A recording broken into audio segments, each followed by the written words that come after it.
ربوہ میں ہم جب جاتے ہیں تو وہاں پوری پڑھتے ہیں قادیان میں. ربوہ ہیڈ کوارٹرز ہے اچھا اور جس طرح مدینہ ہیڈ کوارٹر تھا.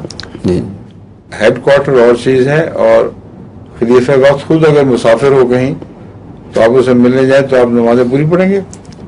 وہ عادی کر رہا ہے اور آپ پوری پڑھ رہے ہیں، اس لیے وہ روحانی اور انتظامی مرکز ہے.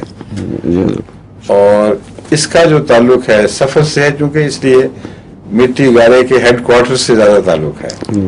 سمجھے؟ جزاک اللہ. اور لندن ہیڈ کوارٹر نہیں ہے جماعت احمدیہ کا. جزاک اللہ.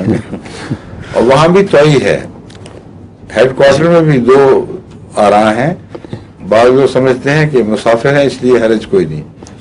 بعض لوگ سمجھتے ہیں کہ نہیں، ہمارا مرکز ہماری بستی اور یہاں ایسے آ گئے جیسے گھر میں آ گئے، تو وہ پھر وہاں پوری پڑھتے ہیں. لیکن یہ ذوقی مسئلے ہیں. جزاک اللہ.